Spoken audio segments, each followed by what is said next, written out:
Is Mosharraf Zaidi. He is a senior fellow over at Tabadlab, which is a political think tank based in Islamabad.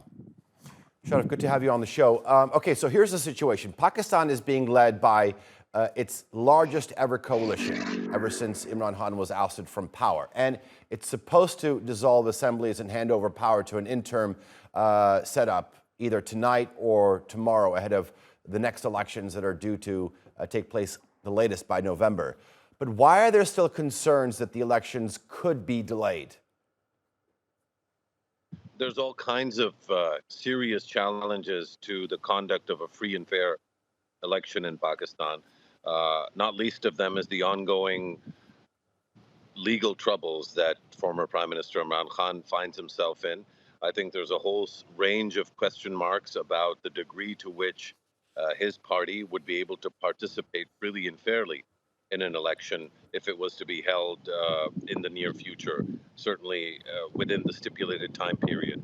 There's also a serious challenge in terms of the generic confidence that people have in the system, given the very heady and really destabilizing events that have taken place over the last 12 to 18 months, not least of which, of course, was the May 9th scenario in Pakistan when protesters stormed different military facilities, and as a result of which, a number of human rights questions have, I think, quite legitimately been raised about the way in which that challenge has been dealt with. So, all in all, I think what we have right now in Pakistan is a lot of uncertainty and a lack of confidence that any kind of process, if it was to take place, would be free and fair.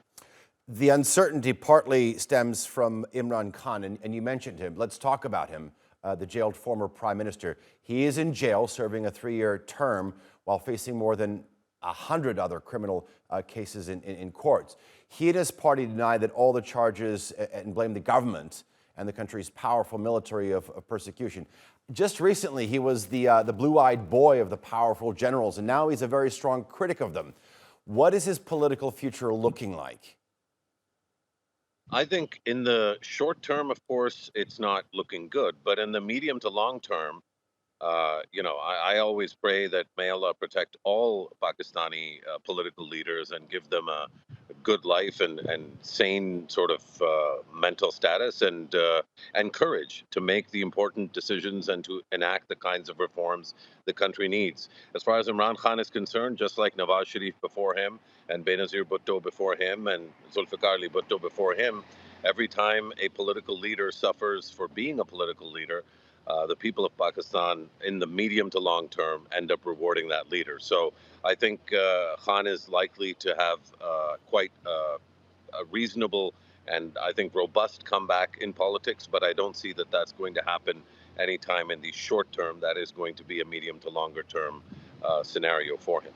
Since you mentioned Benazir Bhutto, Nawaz Sharif, Imran Khan, let's talk about another important player in Pakistani politics, and that is Shehbaz Sharif. I mean, the current government and his allies are being criticized for passing dozens of laws in the past few days without due consideration and debate in Parliament. The critics are saying many of these laws give more powers to law enforcers and intelligence agencies to censor media as well as silence criticism. What is your take on this?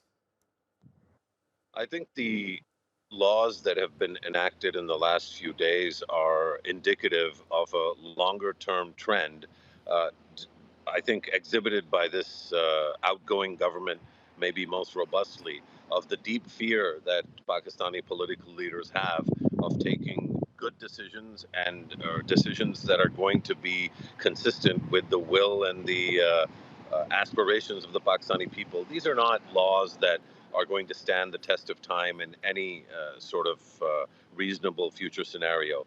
Neither the Pakistani courts are likely to allow these laws to stand, nor will any reasonably robust and freely and fairly elected assembly be interested in holding these up. All that being said, I do think that, Pakistan, often Pakistanis themselves and certainly people outside Pakistan tend to measure Pakistan on impossible standards. There is a country to the east of Pakistan, another country to the west of Pakistan, another to the northwest, and another to the north. And its four immediate neighbors are all dramatically less free than Pakistan. So I think within the context of the neighborhood that Pakistan occupies, its stature in terms of development and the state of its economy, I think Pakistanis have done very well to maintain dissent, to continue to speak out when they feel that something wrong is happening. We've had instances of this even in the outgoing assembly. We had a parliamentarian stand up and challenge all of this. So I think we have a long history of protecting and fighting for and speaking out for our freedoms. And I think that that history is going to continue to be written in the weeks and months to come. And I think that, history will not be particularly kind as far as how it assesses this slate of new laws that were passed in the last several days. Mosharraf Zaidi, thank you very much for joining us here on the NewsHour. Pleasure talking to you.